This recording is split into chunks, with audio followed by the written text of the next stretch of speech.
উত্তরবঙ্গের শান্ত শহর হঠাৎ করে অদ্ভুত এক আতঙ্কের কেন্দ্র হয়ে উঠেছে।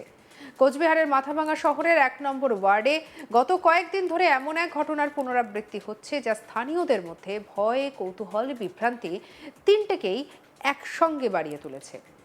একটি সাধারণ দিনমজুর পরিবারের বাড়িতে হঠাৎ করে অজানা উৎস থেকে পাথর ছোড়া হচ্ছে, আর সেই ঘটনাকে কেন্দ্র করে তৈরি হয়েছে ভুতুড়ে গুজব।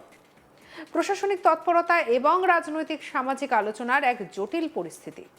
এই ঘটনার কেন্দ্রবিন্দুতে রয়েছে কাচালি দাস নামে এক মহিলা, যিনি দিনমজুরের কাজ করে কোনো রকমের সংসার চালান। তার বাড়িকে লক্ষ্য করে হঠাৎ পাথর ছোড়া হচ্ছে, কখনো দিনের আলোয়, কখনো রাতের অন্ধকারে। আশেপাশের মানুষ ছুটে এসে দেখছেন, কিন্তু কে বা কারা এই ঢিল ছুড়ছে তা ধরা যাচ্ছে না। ঘটনাস্থল থেকে বহু পাথর উদ্ধার হলেও আক্রমণকারীর কোনো চিহ্নই পাওয়া যাচ্ছে না। প্রথম দিকে বিষয়টিকে সাধারণ দুষ্টুমি বা ব্যক্তিগত শত্রুতার ঘটনা বলে মনে হলেও কিন্তু যখন একাধিকবার এই ঘটনা ঘটতে থাকে এবং প্রত্যক্ষদর্শীরা কাউকে দেখতে পান না, তখনই শুরু হয় ভৌতিক গুজব। স্থানীয়দের একাংশ মনে করছে এটি কোনো অদৃশ্য শক্তির কাজ। এই ধরনের ঘটনা নতুন নয়। ভারতের বিভিন্ন প্রান্তে মাঝে মধ্যে স্টোন পেল্টিং বা অদৃশ্যভাবে পাথর ছোড়ার অভিযোগ সামনে এসেছে, যা অনেক সময় মানসিক আতঙ্ক, গোষ্ঠীগত ভয় বা সামাজিক গুজবের ফলে ছড়িয়ে পড়ে। কিন্তু প্রতিটি ক্ষেত্রেই একটি সাধারণ বৈশিষ্ট্য দেখা যায়: ঘটনার কোনো স্পষ্ট ব্যাখ্যা পাওয়া যায় না, ফলে রহস্য আরো ঘনীভূত হয়। এই মুহূর্তে আমরা এখানে থাকতে আর এরপরেই মানুষদেরকে আশ্বস্ত করতে কেন্দ্রীয় বাহিনীর জওয়ানরা পৌঁছে যায়।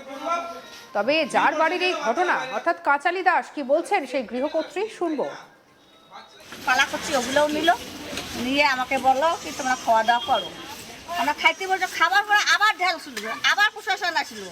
আসি করে আমরা যখন গেলাম, আবার কি ঢাল করছে? বলছে হ্যাঁ, আমার আবার ঢাল করছে।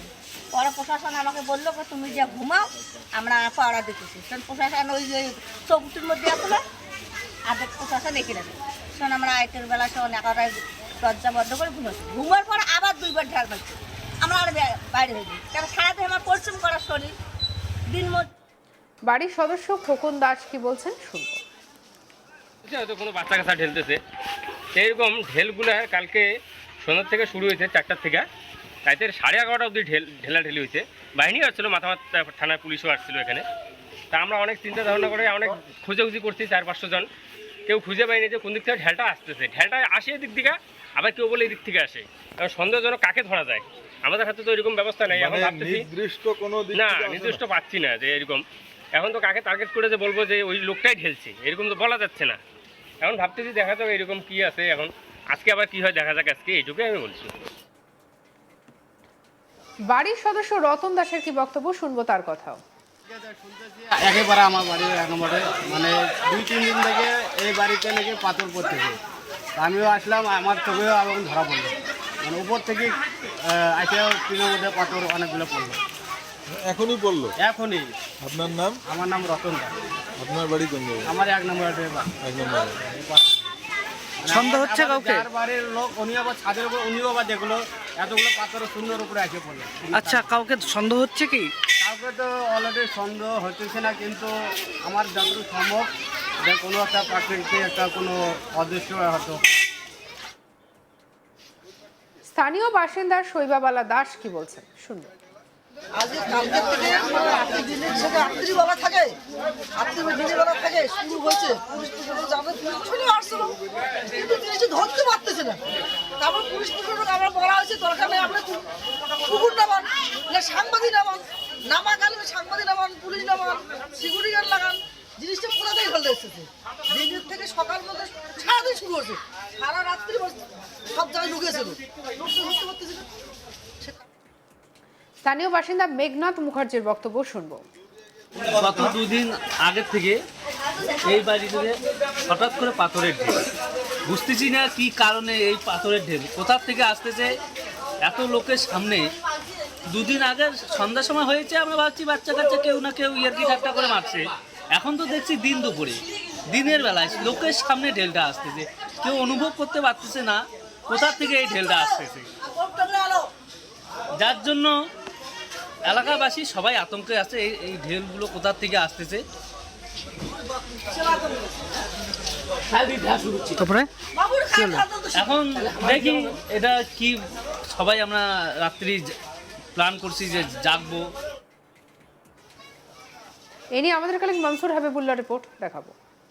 শান্তিপূর্ণভাবে প্রথম দফার ভোট সমাপ্ত হয়েছে কুচবিহারে। তবে কুচবিহারে ভোটের পর কিন্তু ভূতের হানা দিয়েছে। হ্যাঁ, এমনই চাঞ্চল্যকর ঘটনা ঘটেছে কোচবিহারের মাথাভাঙা শহরে। মাথাভাঙা শহরের 1 নম্বর ওয়ার্ডে হঠাৎই একটি বাড়ি লক্ষ্য করে আন্ধাধুম ঢিল ছোড়ার ঘটনা ঘটছে। দিন দুপুরে রাতের বেলা সবসময় এরকম ঢিল ছোড়ার ঘটনা ঘটছে। প্রথমে বিষয়টি হালকাভাবে নিয়েছিলেন গ্রামবাসীরা, মানে শহরের বাসিন্দারা। তারা মনে করেছিলেন যে হয়তো দুষ্টু ছেলেদের কোনো কীর্তিকলা হবে, কিন্তু ঢিল পড়ার বন্ধ হওয়ার নামই নিচ্ছিল না। ঠিক তখনই তারা আশেপাশের লোকজনকে ডাকে, কি হচ্ছে খোঁজাখুঁজি চলে দীর্ঘ সময় ধরে, কিন্তু কারা ঢিল ছুটছে, কে ঢিল ছুটছে কেউ কিন্তু লক্ষ্য করতে পারে না। তারা ভেবেছিল কিছুক্ষণ পর হয়তো থেমে যাবে, আবার থেমে যাচ্ছে, আবার একইভাবে শুরু হয়ে যাচ্ছে। এইরকম ঘটনা বারবার হওয়াতে খবর দেওয়া হয় মাথাভাঙা থানায়। মাথাভাঙা থানার টাউন বাবু পিঙ্কি রায়ের নেতৃত্বে রাজ্য পুলিশ ও কেন্দ্র বাহিনী চলে আসে। আসার পর ভিকটিমদের সঙ্গে তারা কথা বলে, তারা জানতে চান তাদের কোনো শত্রু রয়েছে কিনা, তাদের সাথে কারো শত্রুতা রয়েছে না, এই বিস্তারিত তথ্য জানতে চান। তারা জানিয়ে দেন তাদের সাথে কারো শত্রুতা নেই, দিনমজুর করে কাজ চলে তাদের সংসার। এই দিনমজুরদের সাথে শত্রুতা আবার কারা থাকতে পারে, তাদের কোনো জমি জমা নিয়েও সমস্যা নেই। তাহলে সমস্যাটা কি? তারাও শুরু করে খানা তল্লাশি, কারা ছুটছে ঢিল। যখন কেন্দ্রীয় বাহিনী একদিকে যাচ্ছে, অন্য দিক থেকে ঢিল আসছে, অন্যদিকে যাচ্ছে তা আর অন্য দিক থেকে ঢিল আসছে। তারপরেও কিন্তু এই ঢিল ছোড়ার কাহিনী থামেনি, এইরকমই চলতে থাকে। পরবর্তীতে আবার নিজের মতো করে এই ঢিল ছোড়া বন্ধ হয়ে যায়।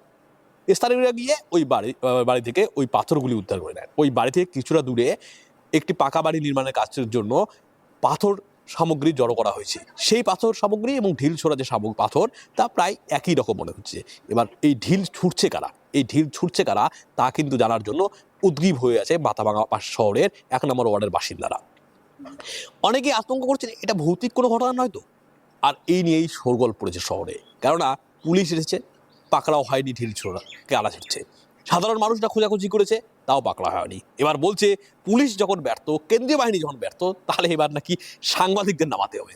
তো ঢিল ছোড়া যে রহস্য সা নিয়ে আমরা কিন্তু খবর করছি। কে কারা ঢিল ছুটছে এই নিয়ে তদন্ত চলছে, পুলিশ তদন্ত করছে। এবং স্থানীয় আমরা যে পুলিশ কর্তাদের সঙ্গে কথা বলেছি, তখন পুলিশরা মনে করছে যে এই কোনো মানুষরা ইয়ার্কি ঠাট্টার ছলে হয়তো কেউ ঢিল ছোড়াছুড়ি করছে।